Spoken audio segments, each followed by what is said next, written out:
তওবা করে আবার তওবা ভাঙিলা অবশেষে কাটি তওবা করিলাম সকলেরই দরজা হইতে মাওলা ফিরিয়া তোমারি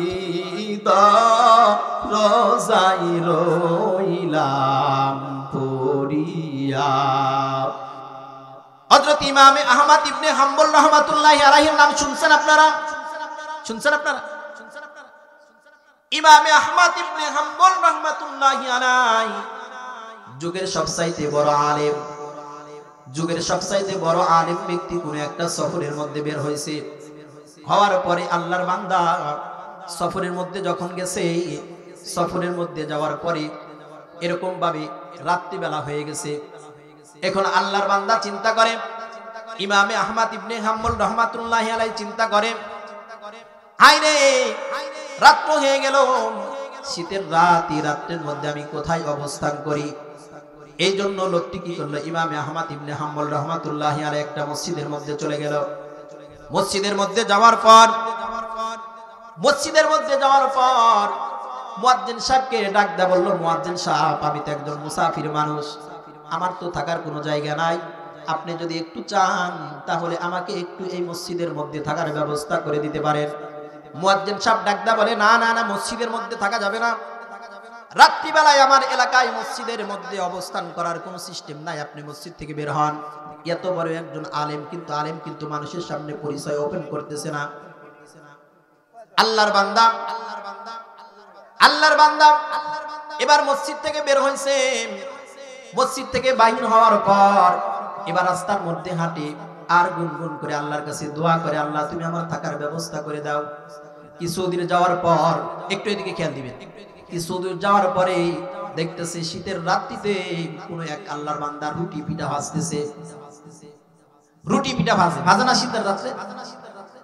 গেছে চুলার কাছে গিয়ে এরকম ভাবে আগুন থেকে ছাকা নেয়, তাপ নেয়, আর রুটিওয়ালার মুখের দিকে লক্ষ্য করতেছে। রুটিওয়ালা আল্লাহর বান্দা রুটিটা চুলার মধ্যে একবার দেয় যখন, তখনও কি যেন মুখ দিয়ে পড়ে, আবার যখন চুলার মধ্যে থেকে উঠায় তখনও কি যেন একটা পড়ে। হযরত ইমামে আহমদ ইবনে হাম্বল রাহমাতুল্লাহি আলাইহি লক্ষ্য করেছে, এমন ভাবে লক্ষ্য করেছে। কিছুক্ষণ যাওয়ার পর ইমাম আহমদ ইবনে হাম্বল রাহমাতুল্লাহি আলাইহি আল্লাহর বান্দাকে প্রশ্ন করে বলছেন, রুটিওয়ালা ভাই, আমি অনেকক্ষণ ধরে লক্ষ্য করতেছি যে আপনি কি যেন পরের মুখ দিয়ে কি যেন একটা তাসবিহ তেলাওয়াত করেন। রুটিওয়ালা এবার ডাক দেয়া বলে, কেন? বলে, ভাই তুমি যদি একটু বলো আমার একটু উপকার হতো। রুটিওয়ালা তখন ডাক দেয়া বলে, আমি সাধারণ একটা তাসবিহ তেলাওয়াত করি, সেটা হলো আস্তাগফিরুল্লাহ আস্তাগফিরুল্লাহ। ইমামে আহমদ ইবনে হাম্বল রাহমাতুল্লাহি আলাইহি ডাক দেয়া বলে, এই যে তুমি ছোট্ট একটি দোয়া তেলাওয়াত করো, বলো তো এই দোয়া তেলাওয়াত করার ফায়দা কি? রুটিওয়ালা তখন ডাক দেয়া বলে, ও আল্লাহর বান্দা, এই দোয়া পড়ার বিনিময়ে আল্লাহ পাক রব্বুল আলামিন আমাকে মুস্তাজাবুদ দাওয়াত বানায়া দিয়েছে। আমি আল্লাহর কাছে যেই দোয়া করি আল্লাহ পাক রব্বুল আলামিন আমার দোয়াকে কবুল করে নেয়। লোকটি তখন ডাক দেয়া বলতেছে, ও আল্লাহর বান্দা, আমি তো যেই দোয়া করি সেই দোয়া কবুল করে নাই, কিন্তু আমি অনেক দিন ধরে দোয়া করতেছি।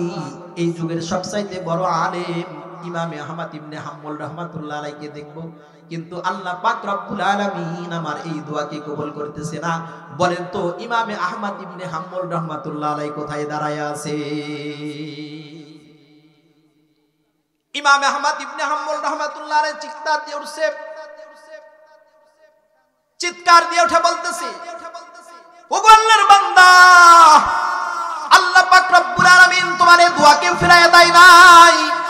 এই যে তোমার সামনে যে দাঁড়ায় আছে, ইনি হলো ইমামে আহমদ ইবনে হাম্বল রাহমাতুল্লাহি আলাইহি, আমি হলাম ইমামে আহমদ ইবনে হাম্বল রাহমাতুল্লাহি আলাইহি। দুটি আবার জোড়ায়া ধরছে। মালিককে ডাক দা বলছে, মালিক, ওগো মালিক, তুমি আমাকে ফিরাও নাই, আমার এই দোয়াটাও শেষ পর্যন্ত কবুল করে নিছাও। এখন বলেন তো এই ছোট্ট দোয়া পড়ার কারণে আল্লাহ পাক রব্বুল আলামিন আমি আপনাকে মুস্তাজাবুদ দাওয়াত বানাইতে পারে কি পারে না? ছোট্ট একটা আমল দিয়ে গেলাম। অনেক ওয়াজ শুনবেন, তৃতীয় বক্তা আসবে, প্রধান বক্তা আসবে, মাঝখানে আরো অনেক কথা শুনবেন, কিন্তু আপনাদেরকে অনুরোধ করে বলে দিচ্ছি, এই যে আমি একটা ছোট্ট আমল দিয়ে গেলাম, আস্তাগফিরুল্লাহ আস্তাগফিরুল্লাহ, এই আমলটা করার চেষ্টা করবেন ইনশাআল্লাহ। কতবার করে পড়বেন? 1000 বার। ফায়দা মনে আছে? মনে আছে? 1 নম্বরে আল্লাহ পাক রব্বুল আলামিন গুনাহ মাফ করে দিবে। 2 নম্বর আল্লাহ তাআলা মুস্তাজাবুদ দাওয়াত বানিয়ে দিবে। মা বোনরা যদি পড়ে মা বোনদেরকে সন্তানের ব্যবস্থা করে দিবে। বিবাহিত অবিবাহিত ছেলে অথবা মেয়ে যদি তেলাওয়াত করে আল্লাহ পাক রব্বুল আলামিন তাদের বিবাহের ব্যবস্থা করে দিবে ইনশাআল্লাহ। করা যাবে না?